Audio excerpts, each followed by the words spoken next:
কথা শুনবো নিকো। হ্যাঁ ও খুড়ো, দুদিন পরে তো মোড়ে ভূত হয়ে যাবে। তোমার এখনো তেজ কমেনি দেখতে পাচ্ছি। কোথা থেকে পাও গো খুড়ো এত তেজ, বলো না। হ্যাঁ খুড়ো, তবে অনেকদিন তোমার মুখে ভূতের গল্প শুনিনি।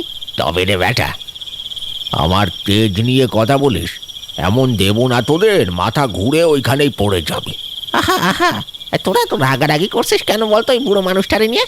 ও খুড়ো, এই নাও চা, আর শুরু করো তো একটা ভূতের গল্প। কতদিন শুনি না তোমার মুখে ভূতের গল্প। সবাই মিলে পাড়ার অতীব পুরনো যুগের একটা মানুষকে তথা নিপেন খুড়োকে ভূতের গল্প শোনানোর জন্য রাজি করল। দোকানের বাইরেটা ঘুটঘুটে অন্ধকার। দূরে শেয়ালগুলো হু হা করে জোরে চিৎকার করে উঠল। নিপেন খুড়ো তার গল্প বলা শুরু করলেন। শীতের রাত, বাইরে ঘুটঘুটে অন্ধকার। দোকানের লণ্ঠনের ম্লান আলোয় সবার মুখগুলো আবছা দেখা যাচ্ছে। শোন তবে, আজ থেকে প্রায় ৩০-৩৫ বছর আগের কথা। আমার তখন ২৫-৩০-এর কাছাকাছি বয়স। দুধ, চা আর সিগারেট ছিল আমার মারাত্মক নেশা। আমি মামার বাড়ি গেছি। আমার মাসির ছেলে বকাইও গেছে। মামাদের তখন বিরাট মাটির দোতলা বাড়ি। দোতলার একটা ঘরে আমি আর বকাই বসে গল্প করছি।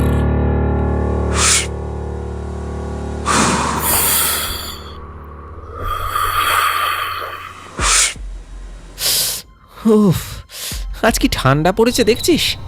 বাপ রে বাপ, গা হাত পা সব শীতে একেবারে কনকন করছে।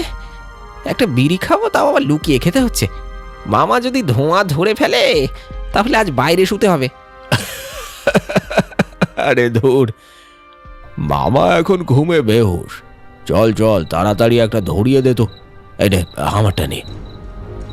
এই নে, তবে একটু আস্তে টানিস, শব্দ বেশি করবি না, তাহলে কিন্তু ধরা খাবো।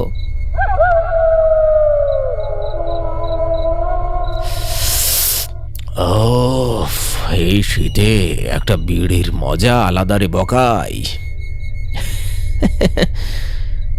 ঠিক বলেছিস, কিন্তু একটু ভয়ও করছে। আর ধুর, ভয় দেখাস না এখন, আমি আরাম করে বিড়ি খাচ্ছি। উফ,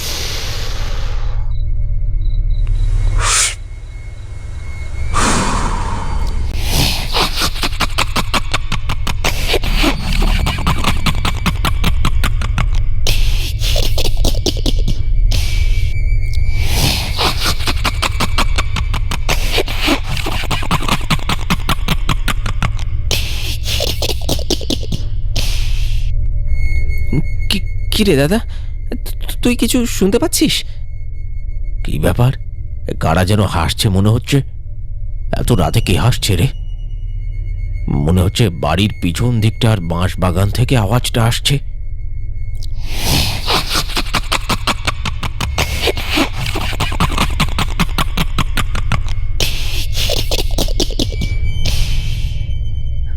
ওই দাদা, আবার গুনগুন করে কি সব যেন কথা বলছে মনে হচ্ছে।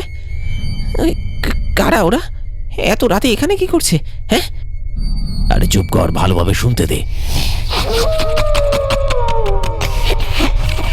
আমার মনে হয় বাড়ির পেছনে কিছু চোর এসে গজল্লা করছে। জানে আজ মামাদের ধানগোলায় ধান উঠেছে, মনে হয় শীত কাটতে এসেছে। কি বলছিস রে, সত্যি চোর? আমার সাথে হয়তো দেখি। এখন মামা মামিকে ডাকার দরকার নেই।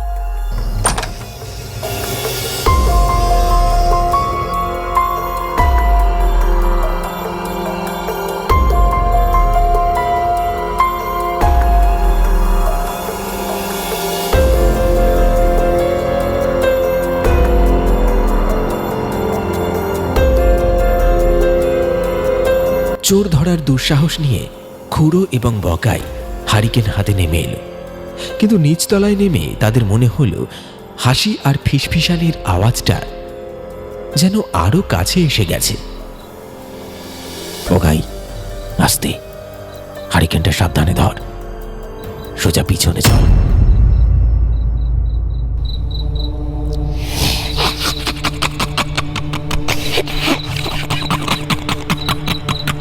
দাদা, আমার কেমন যেন ভয় করছে। চোরেরা এত নিচু স্বরে কথা বলবে কেন? হ্যাঁ, আর আর ওই যে কান্নাটা, ওটা কিসের? চুপ কর, চুপ কর।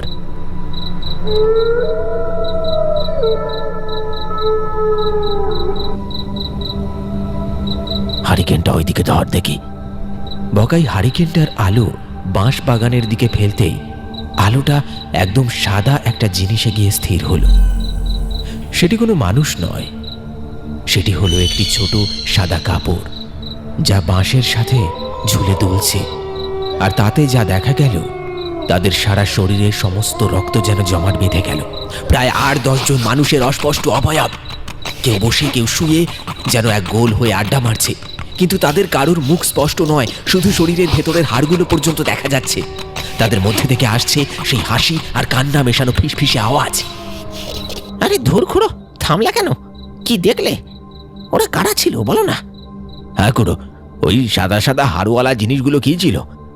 ওরা কি করছিল? আড্ডা দিচ্ছিল নাকি? খুড়ো, তুমি একটা টান দিয়া শুরু করো, দাঁড়াইও না। এমন জায়গায় গল্প কাইটটা দিলে বুক ধরফর করে যে। দেখ বাপু, ওইসব জিনিসগুলো মানুষ ছিল না, আর ভূতও ঠিক না।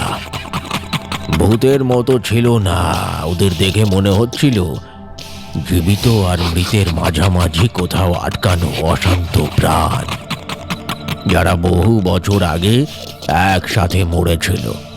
কি একসাথে মরেছিল? মানে কি গো খুড়ো?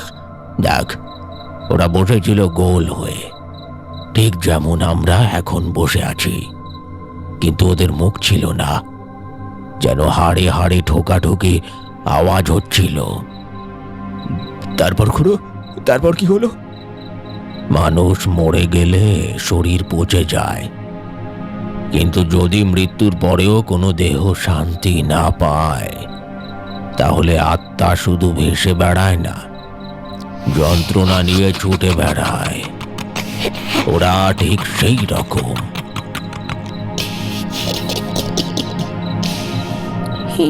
তারপর তোমরা কি করলে? পালাতে যাব, তখনই ওদের মধ্যে একজন আমাদের দিকে তাকালো। তারপর খুড়ো কি হলো? ভূতগুলো তোমাদের এমনি এমনি ছেড়ে দিল? দাঁড়া দাঁড়া, পরের অংশটুকু বলছি। সেদিন যদি বকাই আমার হাত না ধরতো, তাহলে আজ এই দোকানে বসে আমার গল্প শোনাতে পারতাম না রে বাবা।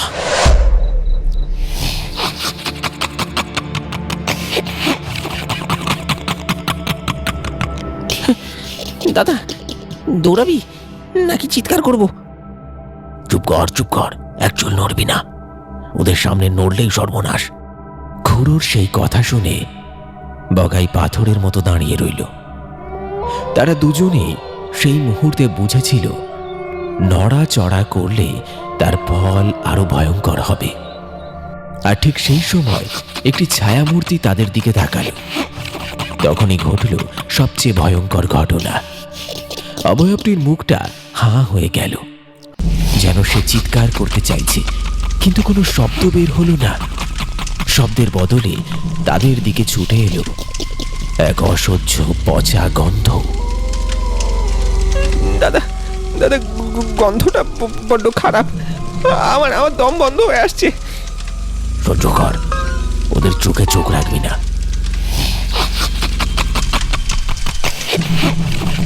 সেই অশরীরী আড্ডা থেমে গেল।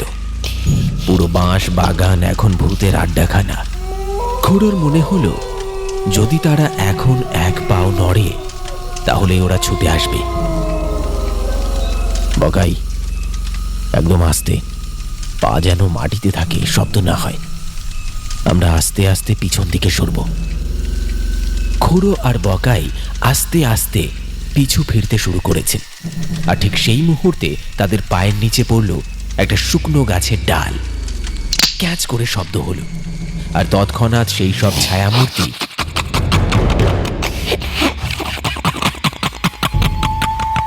দাদা, এবার দৌড়ো, সোজা গিয়ে ঘরে ঢুকবি। চিৎকার করতে করতে ছুটে আসছে সেই সব ছায়ামূর্তিরা।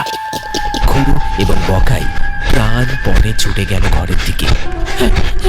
দাদা দাদা, ওরা পেছনে আসছে, ওরা দৌড়াচ্ছে। আরে সোজা দাওয়ায় উঠে যা, দরজা বন্ধ কর।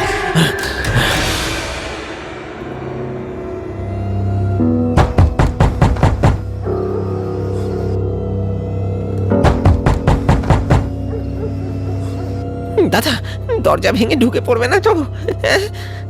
না, ওরা দোরগোড়ার আশেপাশে ঢুকতে পারে, কিন্তু ঘরের ভিতর ঠাকুর আছে, তাই ওরা ঘরে ঢুকতে পারবে না। দরজায় খিল এঁটে তারা দুজন হাঁপাতে লাগলো। সব আওয়াজ থেমে গেল। বাইরে এমন নীরবতা নেমে এলো যেন কেউ নেই। হঠাৎ দোতলার জানালা বন্ধ করতে গিয়ে সেই খসখসে হাসিটা শুনতে পেল। সারা রাত ওই হাসির শব্দ কানে ভেসে আসছিল। ভোরে মামা উঠে দরজা খোলার পর দেখি বাইরের উঠোনে বাঁশ বাগানে এক ফোঁটা শিশিরও নেই, যেন গোটা জমিটাই শুকিয়ে কাঠ। আর বকাইয়ের কাঁপুনি দিয়ে জ্বর 3 দিন ধরে কমেনি। দোকানে আবার নীরবতা।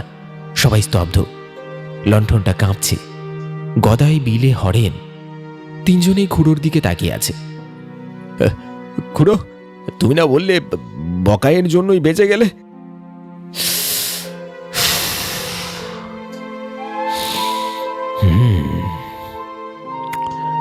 যখন আমরা ছুটে দরজার দিকে যাচ্ছিলাম, সেই ছায়ামূর্তির মধ্যে একটা আমার জামার পিছু